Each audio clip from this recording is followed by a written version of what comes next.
We're back at the Midwest City Fire Department with Captain Loika, who's going to talk with us about regulations regarding transporting children. Captain Loika, can you talk us through what's necessary to help keep children safe? Sure. There have been a few changes in the policies, so we'd like to cover that with you at this time. Children who are being transported in a passenger car, station wagon, van, bus, or truck are properly secured in child passenger restraint systems, a car seat, or individual seat belts. Buses with a capacity of 10 or more passengers that meet state and federal requirements for school buses are exempt from this requirement. There are a few specific things that we'd like to show you about the proper installation of a booster seat, and we can go over to the van and I can show you those things now. We've spent a fair amount of time talking about car seats in general, but those are for the younger children. What we'd like to do is focus at the moment on booster seats for the older children so that we can show you some important features about installation. The most important thing we need to remember is that our purpose in putting them in a booster seat is to raise them up off of the vehicle seat, so that the belt does not ride on their belly, but it's low over the hips. And all booster seats are designed to hold this down so that it will stay over their hips. And then the shoulder portion of the belt goes across their chest and across their collarbone, and so it's not down over here over their arm or up here on their neck or face. So a proper fit with a booster seat is as important as properly installing a regular car seat. There must be some qualifications for transporting children. Can you talk us through what it takes for eligibility to drive children? Sure. The first thing is that all drivers, including volunteers, must be 18. They have to have an appropriate vehicle license to operate the vehicle that they'll be driving, such as a van or a bus or a car. They must have a valid driver's license from their state of residence, and they cannot have a conviction or while driving under the influence, drugs or alcohol, or any impaired driving offense within the past 3 years. Okay, let's say I'm a driver for a child care center. What types of things am I going to need with me in the bus, van, or car? Well, the first thing is we need a copy of the scheduled route. We would like to have the name, address, and phone number of the child care center, the names of all the children that are being transported so that they can check the roll when they get on and when they get off. We need a method to contact the parents in case of an emergency, and the vehicles must have locks on all the doors, and they must be locked while they are being transported. Besides driving safely and locking the doors, what else does a driver need to do? Well, we really think that it's important that they make sure that all the children stay seated while the vehicle is in motion. We need to take attendance, as I mentioned before, on and off, and then we need to make sure that the children are not allowed to stick their arms or hands or any other body parts outside the vehicle when it's in motion. All right. Is there one thing that is the most important rule? You must absolutely never leave a child unattended in a vehicle. It is illegal under state statute to do that, but it's also very unsafe. Cars can heat up very quickly. Someone could abduct the children if you leave the children in the car. That is something that just absolutely cannot happen. Captain, many adults use tobacco products. I'm assuming it's not a good idea to use tobacco around children. No, the use of tobacco products is prohibited. All right. I understand that children should be safely restrained in a vehicle, but what about adults?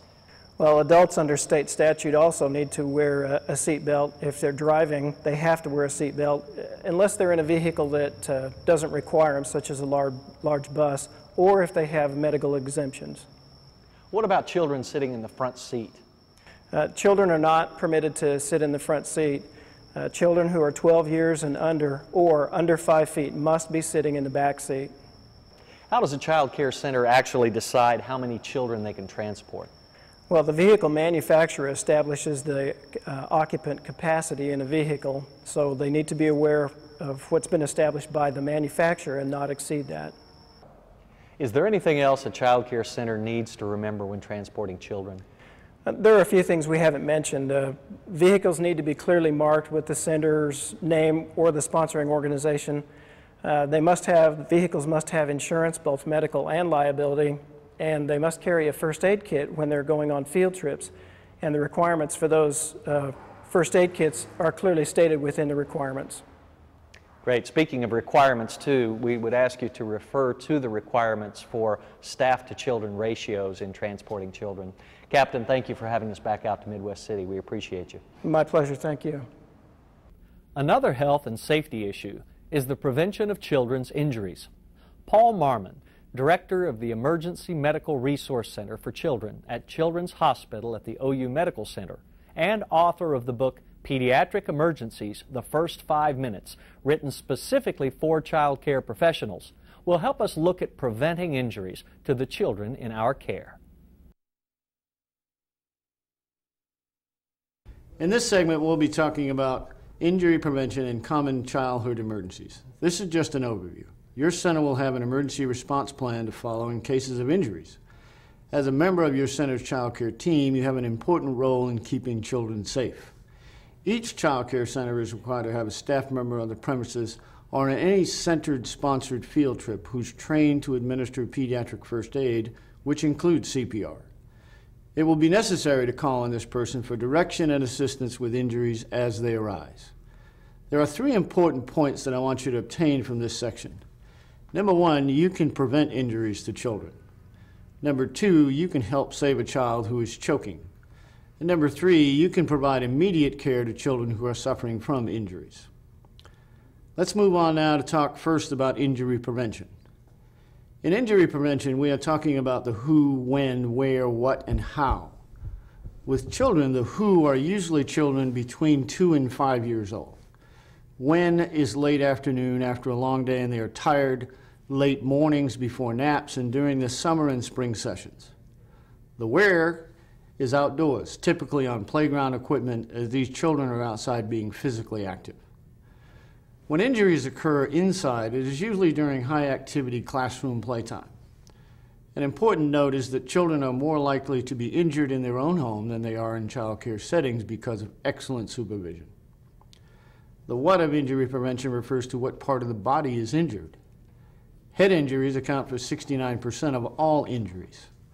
Arms and hands account for 21% of all injuries. 60% of these are severe enough to need some form of treatment. The how of injury prevention refers to the injuries or how they occur. Falls are the primary cause of injuries. Other causes of injuries are collisions, interpersonal violence, being caught between objects, and contact with equipment. One of the things we can do to reduce injuries in any setting is to use a safety checklist. We can approach this from a general standpoint, looking at the actual facility in an attempt to keep the environment as hazard-free as possible. Looking for rugs that are attached to the floor or in good repair so children don't trip over them. Gates should be used to prevent access to stairs. Gates should not be the accordion type to prevent injuries of hands and fingers. Water temperature needs to be between 80 and 120 degrees Fahrenheit so children are not scalded. Cleaning supplies need to be stored away from the children. Supervision is necessary in all bathroom activities. Toilets and sinks need to be of appropriate size or have stable steps so that children can use them. Children should not have access to the kitchen unless they are being supervised. Knives and sharp objects are to be stored away from the children. Fire extinguishers must be in place and charged. Outdoors, equipment must be free of rust, sharp edges, splinters, peeling paint, and hanging rope or cords. There should be no holes in the yard for the children to trip. The yard must also be free from litter such as bottles and cans. Developmental considerations are also important in injury prevention. If we think about what a child does at certain ages, it will give us hints on what we need to be on the lookout for. A child from birth to 6 months does a lot of wiggling and rolling, which makes them apt to fall from a bed, table, or countertop. They are also likely to choke on items they find on the floor. From 6 months to 1 year, they are starting to move around better, which means they have better access to more items, especially items they can put into their mouths. Children 1 to 2 years of age are more mobile. They are walking, running, climbing, opening doors, and learning how to open drawers. This developmental stage increases the risk of falls, burns, poisoning, and choking. Children 3 to 6 years of age are really mobile. They're going to be very active physically, exploring their environment indoors and out. They are most likely to be injured by testing the physical limits of their bodies.